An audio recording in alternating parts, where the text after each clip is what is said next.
February 23rd, 1945, Mount Suribachi, Iwo Jima.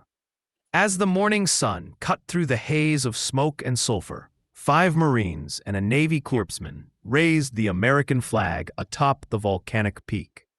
Below them, the island still roared with artillery and machine gun fire. But for that brief moment on that black, scorched rock, hope and victory seemed possible.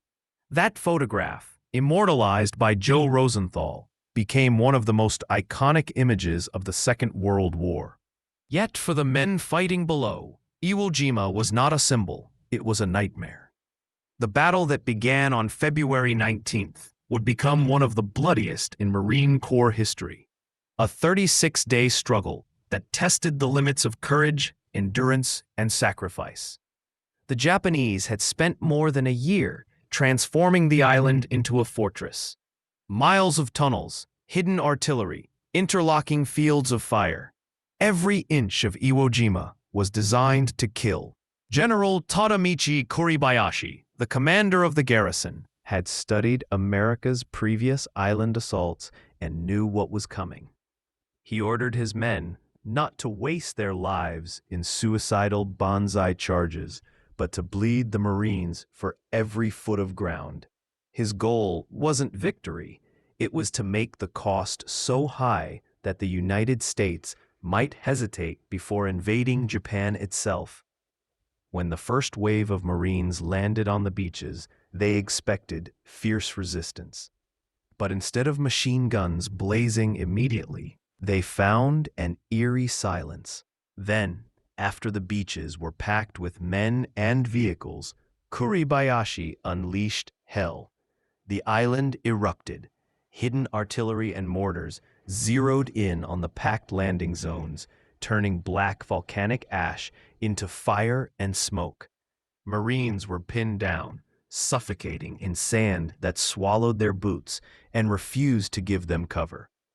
By the end of the first day, more than 2,400 Marines had become casualties, dead, wounded, or missing. Yet, despite the slaughter, they kept pushing forward. Inch by inch, yard by yard, they advanced through terrain that offered no mercy. Every pillbox destroyed revealed another. Every hill taken led to more deadly crossfire. Suribachi had organized his 21,000 defenders to fight from underground tunnels, connected across the island like veins. Machine gunners would fire until they were destroyed, then reappear from a hidden exit to attack again from behind. Marines described it as fighting ghosts, enemies who vanished and reappeared from the earth itself. Flamethrowers and grenades became the only way to clear the tunnels. Entire squads of Marines moved bunker to bunker, burning and blasting through each strongpoint while enduring relentless counterfire. Sherman tanks fitted with flamethrowers, called Zippos, rolled forward, incinerating the bunkers that refused to fall. Every inch of ground was paid for in blood. When Mount Suribachi finally fell on February 23rd, the Marines had lost hundreds of men in the assault. They raised the flag anyway, not to celebrate victory, but to mark survival. For the rest of the island still lay ahead, and Suribachi's main defense network remained intact in the north. The battle continued for more than a month after the flag raising. 70,000 Marines fought against 21,000 defenders. When it was over, 26,000 Americans were casualties, nearly 7,000 killed. Every single Japanese soldier fought to the death except for 1,600 who were captured, most of them unconscious or too wounded to resist. Suribachi's final report to Tokyo, smuggled before his death, read like both a confession and a warning. "The Marines," he wrote, "are the most effective fighting force I have encountered. They possess several attributes that make them uniquely dangerous. Their training creates soldiers willing to accept casualties that would break other units. Their firepower exceeds ours, 5-1 in artillery and 10-1 in air support. Their junior leaders make decisions that our officers make only at company level. And most critically, they never stop attacking. There is no defense that can survive this combination indefinitely. That final point struck fear throughout the Japanese army. They could accept being outgunned. They could understand defeat in strategy. But they could not comprehend an enemy that simply would not stop, no matter how many died. Corporal Hideo Takahashi, who survived 3 island campaigns before being captured on Okinawa, described the terror. Army units attack, take losses, then pull back. Marines attack, take losses, and keep attacking, over the bodies of their own dead. This is not military doctrine. This is something else entirely. What the Japanese called something else was the very foundation of Marine training. Captured documents on Saipan revealed detailed interrogations of a Marine prisoner who described boot camp. For the first 4 weeks, he said, "They destroy everything civilian in you. You are told you are worthless, that you'll never be a Marine. They break you down with abuse and exhaustion. When you think you can't go on, they push you further. Those who quit are humiliated. Those who stay learn that surrender is not an option." Then he continued, "The next 4 weeks, they build you back up. You learn that you're part of something greater than yourself, that every Marine who ever lived is your brother. You don't fight for orders. You fight because to fail would betray the Corps." This was unlike anything in Japanese training. It created a force bound by identity, not obedience. Soldiers who believed dying was acceptable, but surrender was not. And when Japanese forces faced them in battle, they met this mentality in its purest form. In October 1944, during the Battle of Saipan, Colonel Takuya Takahashi led a final banzai charge with 3,000 men against Marine lines. Doctrine promised that an assault conducted with absolute commitment would shatter any defense. The attack began before dawn. Screaming soldiers with bayonets fixed, storming through the jungle. Marines of the 27th Infantry Division were sleeping when it began, but they didn't retreat. They counterattacked. Artillery fired point blank. Machine gunners mowed down waves of attackers. Marines fought hand to hand with knives and pistols in close combat that turned the night into chaos. By dawn, the ground was carpeted with bodies. 3,000 Japanese lay dead. Fewer than 100 Marines were killed. Private First Class Tishi Yoshida, one of the few survivors, later said, "We were told Americans fear close combat. We were told they are cowards who hide behind firepower. But they fought us face to face and killed us all. We were lied to." The lies continued to unravel. Japanese propaganda had painted Americans as soft, pampered, and weak. Yet the Marines endured conditions that would have broken most armies. Sleeping in flooded foxholes, eating cold rations, fighting in 100-degree heat and choking humidity. Japanese soldiers starved, while watching Marines receive fresh supplies, ammunition, and medical aid by air and sea. Corporal Kenji Matsumoto, captured in 1944, remembered the realization. We were fighting an enemy who would never run out. Not of food, not of bullets, not of men. That understanding broke something in us. The Marines fought like a machine, every man part of a system built for destruction. One Japanese officer described their tactics. "The riflemen fix our position. Machine guns suppress us. Mortars lay smoke. Artillery destroys our bunkers. Tanks advance with infantry following. Aircraft bomb what artillery cannot reach. It happens within minutes, coordinated by junior officers using radios we do not possess. By the time we react, the Marines have already moved. That speed. The ability to adapt instantly was what made them lethal. A Marine sergeant could make a decision that, in the Japanese army, required approval from a captain. A corporal could redirect an assault or call for supporting fire. Authority flowed down, not up, giving Marines the ability to outthink and outfight their enemy in real time. But perhaps nothing terrified Japanese soldiers more than the flamethrower. Takahashi, who survived with burns covering much of his body, explained, "We were taught to accept death by bullets or bayonets. But fire, there is no honor in burning alive. It is not death in battle. It is slaughter." By late 1944, the fear of Marines had become a kind of superstition in the Imperial Army. Intelligence reports described them as larger, stronger, better armed, and utterly without fear. One captured document bluntly warned, "Do not expect Marines to retreat. Do not assume casualties will reduce their morale. Do not rely on numbers. Their firepower negates it. Do not attempt banzai charges unless you seek death. Marines will kill you all." Suribachi understood this better than anyone. Before the invasion of Iwo Jima, he wrote to his wife, "I am asked to defend the island against American Marines. It is a mathematical problem with only one answer. They will come with 70,000 men. They will have total control of the sea and sky. They will bring limitless ammunition. My mission is not to stop them. That is impossible. My mission is to make them pay so dearly that America hesitates before invading our home." But he misjudged the Marines. High casualties did not weaken their spirit. It hardened it. Every death fueled vengeance.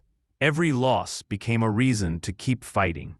As Suribachi's defenses crumbled, the Marines advanced faster, fiercer, and more determined than before. Private First Class Tadashi Yamamoto, dying in his bunker, wrote, "We have killed hundreds of them. They do not weaken. They do not stop. I thought our spirit was stronger than American materialism. I was wrong.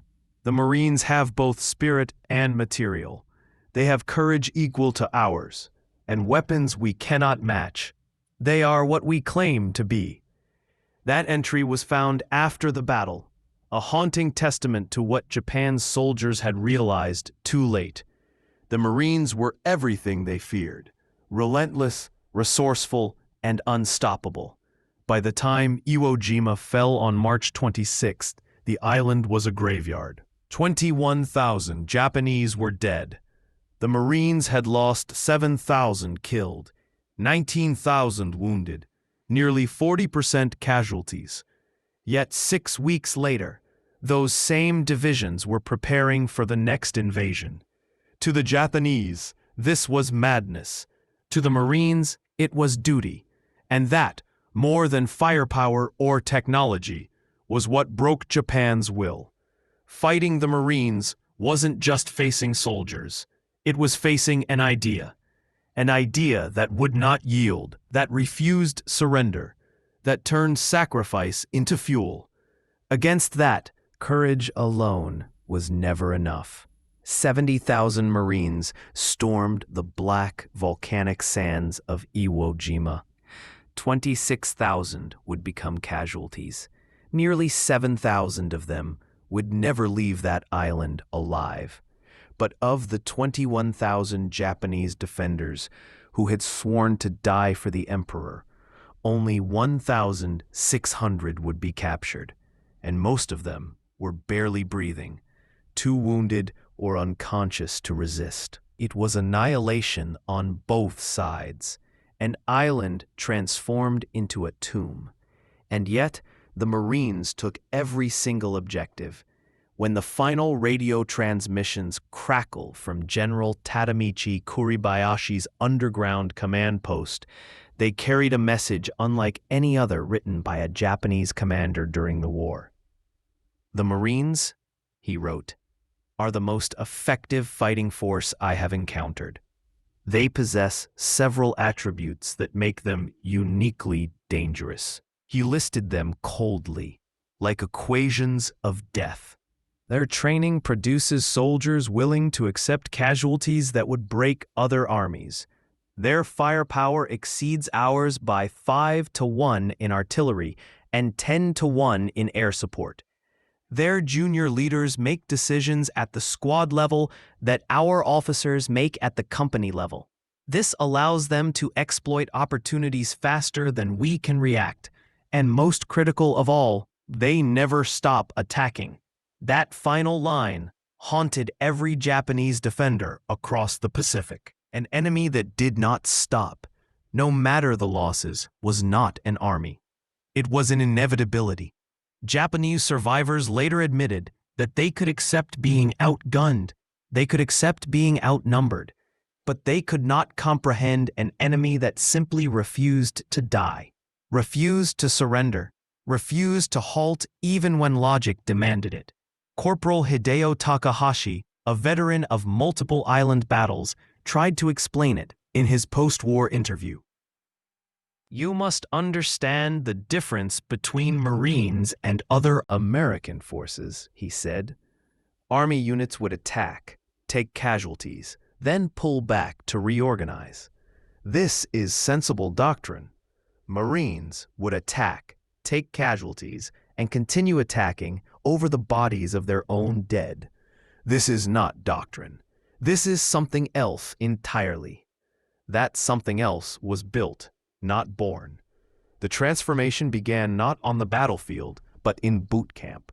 In captured documents found on Saipan, Japanese intelligence had interrogated a Marine prisoner. The report, marked top secret, tried to decode the psychology of a Marine recruit.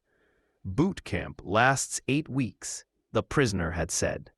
For the first 4 weeks, the drill instructors destroy everything civilian inside you. You are told you are worthless, that you'll never be a Marine, that you should quit and join the army. You are pushed past exhaustion. Those who quit are shamed. Those who stay learn that surrender is not an option. The Japanese interrogators compared it to their own harsh training and admitted it was similar but more systematic. Then the Marine described something no Japanese officer could comprehend. The second 4 weeks, they rebuild you. You learn you are part of something greater than yourself. Every Marine who ever lived is your brother. You fight not just for survival, but for every Marine who came before you. That was the secret. The Corps was not just an army. It was a living organism of shared sacrifice and eternal memory. To fail was not merely defeat, it was betrayal of an unbroken brotherhood stretching back to 1775. Japanese forces encountered this unrelenting spirit again and again. On Saipan, in October 1944, Colonel Takuya Takashi led 3,000 men in a final banzai charge against Marine positions. Japanese doctrine promised that such a suicidal assault, conducted with complete commitment, would shatter any defense through sheer shock and fear. At 3 a.m., screaming soldiers flooded through Marine lines. Bayonets flashed in the dark. For a brief, terrible moment, the assault looked unstoppable, but instead of retreating, the Marines counterattacked. Officers and sergeants rallied survivors, manned machine guns, fired artillery at point-blank range, and fought hand-to-hand with knives and shovels. By dawn, the ground was carpeted with bodies. Over 3,000 Japanese soldiers lay dead. The Marines lost fewer than 350 men. Private Tishi Yoshida, one of the few Japanese survivors, could barely comprehend what he had seen. We charged expecting Americans to break, he said. They fought us hand to hand. I saw a Marine sergeant kill 7 men with a bayonet and pistol before he fell. We were told Americans feared close combat. We were lied to. The lies extended far beyond combat doctrine. For years, Tokyo's propaganda machine painted Americans as soft, lazy, and dependent on machines. But on those hellish islands, Japanese soldiers saw something entirely different. They saw Marines sleeping in flooded foxholes, eating cold rations for weeks, fighting in suffocating heat, and somehow thriving. Corporal Kenji Matsumoto, a survivor of Guadalcanal, later captured on Bougainville, remembered it with bitterness. We were starving, rice twice a day, sometimes less. We ate whatever we could find. The Marines, they always had food, clean water, ammunition, medicine. We realized we were fighting an enemy who would never run out of anything. That broke us. That realization, the futility of fighting a nation that could replace men, weapons, and food faster than Japan could bury its dead, was the slow death of Japanese morale. The Marine Corps' strength was not just courage, it was coordination, a symphony of destruction conducted by sergeants and corporals. Lieutenant Shigeru Fuku, before dying on Guadalcanal, left behind a detailed analysis of Marine tactics. They fight as one machine, he wrote. Riflemen fix our position. Machine gunners suppress our fire. Mortars blind us with smoke. Artillery destroys bunkers. Tanks advance with infantry following. Aircraft strike what artillery cannot reach. All of this happens within minutes, directed by radios we do not possess. By the time we respond, they have already moved. That speed, the ability to make battlefield decisions instantly, was unlike anything Japan had faced. In the Imperial Army, only officers gave orders. In the Marine Corps, every man was trained to think like a leader. To Japanese defenders, the most terrifying weapon wasn't artillery or the Sherman tank, it was the flamethrower. Fire changed everything. It burned away the illusion of honor. Corporal Takahashi, later captured with burns covering half his body, recalled, "We were taught to die with dignity. Fire takes that away. You hear your comrades screaming. You smell them burning. There is no glory in that death, only horror." It was then that Japanese soldiers began to understand. The Marines were fighting a new kind of war. Industrialized, efficient, and merciless. Modern war wasn't about glory. It was about results. By mid-1944, Japanese intelligence circulated confidential manuals to its garrisons. These weren't propaganda. They were grim instructions for survival. The manuals warned, do not expect Marines to retreat. Do not assume casualties weaken them. Do not believe numbers matter. They have the firepower to erase it. Never attempt banzai charges unless no other option remains. The best defense is to inflict as many casualties as possible before dying. It was doctrine for the doomed. Suribachi understood it better than anyone. When ordered to defend Iwo Jima, he wrote to his wife, "They will come with 70,000 men. They will control the air and sea. They will have endless ammunition. My duty is not to stop them. It is to make them pay such a terrible price that America hesitates to invade Japan itself." His plan turned Iwo Jima into a fortress of death. Every cave, every tunnel, every gun emplacement designed to bleed the invaders dry. But Suribachi misjudged one thing: the Marines' psychology. He believed massive casualties would break American morale. Instead, it hardened them. Every Marine death demanded vengeance. Every fallen brother became fuel for the next assault. The more they suffered, the stronger they became. Private First Class Tadashi Yamamoto, a Japanese defender, wrote his final diary entry on March 10, 1945. "We have killed hundreds in 3 weeks. More arrive every day. They do not weaken. They do not slow down. They do not stop. We thought our spirit was stronger than American materialism. We were wrong. The Marines have both spirit and material.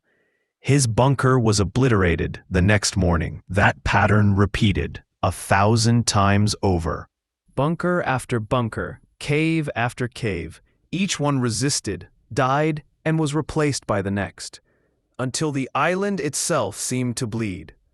When the battle ended on March 26th, the outcome was unmistakable. Every Japanese defender had been killed or captured, 21,000 dead, 1,600 captured, 70,000 Marines had landed, 26,000 were casualties.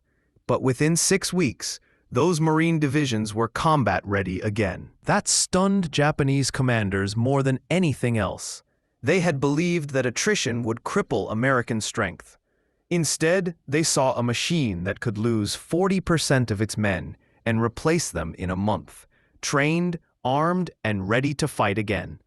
That was America's true weapon, industry married to discipline.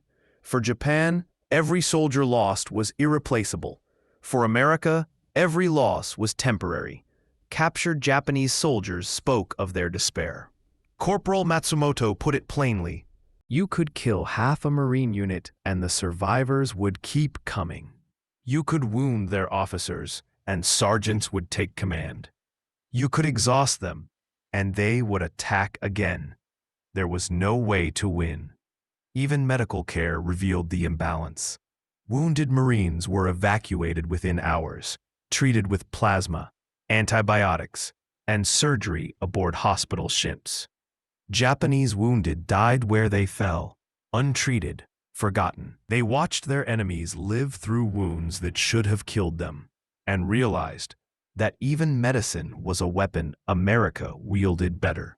When Japan finally surrendered, those same soldiers saw another side of the Marines. Private Yoshida, repatriated after the war, said softly, "Everything we were told was lies. The Marines did not torture prisoners. They fed us, treated our wounds, gave us shelter. They treated us better than our own officers ever did." It shattered everything they had believed. The Americans were not monsters. They were disciplined, ruthless in war, but capable of mercy afterward. That mercy was more devastating to Japanese pride than defeat itself. Kuribayashi's final transmission, sent 5 days before Iwo Jima fell, said it all. I have fought the Marines for 31 days. They are the finest soldiers I have encountered. Their courage equals ours. Their equipment is overwhelming. Their numbers are endless. Japan cannot defeat such an enemy. He ended with a final plea. To those defending the home islands, know this. The Marines will come. You cannot stop them. You can only make them pay in blood for every meter of ground. That hope to make America hesitate died in August with the atomic bombs. But Kuribayashi's assessment stood eternal. The Marines were the embodiment of everything modern war demanded.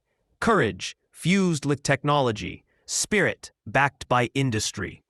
Japanese veterans who survived the Pacific knew it too. Corporal Takahashi, interviewed 30 years later, said quietly, "We believed spirit conquers material. The Marines taught us that spirit plus material conquers spirit alone. They were as brave as the Japanese, but had the weight of an industrial superpower behind them. Tanks, aircraft, ships, medicine, logistics, and endless replacements. Japan had courage. America had everything. And the Marines were the tip of that spear. Unyielding, unstoppable, unforgettable. They said they would take the objective, and they did. They said they would pay any price, and they paid it.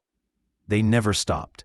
From Guadalcanal to Iwo Jima to Okinawa, they proved that courage alone was not enough to win a modern war. They were not invincible, but they were inevitable. And that inevitability is what every Japanese soldier feared most. As the dust settles over the black sands of Iwo Jima, we're left with more than just the image of a flag raised in victory. We're left with the echo of courage that defined an entire generation. These were ordinary men, drawn from every corner of America, who faced the impossible and carved their names into history through sheer will and brotherhood. If this story moved you, if it reminded you of what sacrifice truly means, then don't let it end here. There are countless more untold stories buried beneath the ashes of the Second World War. Stories of bravery, loss, defiance, and triumph. So before you go, make sure to subscribe and join us for the next journey through history. Click one of the videos now appearing on your screen to continue down this incredible path through World War II's forgotten battles and hidden moments. Because the past still whispers, and it's time we listen.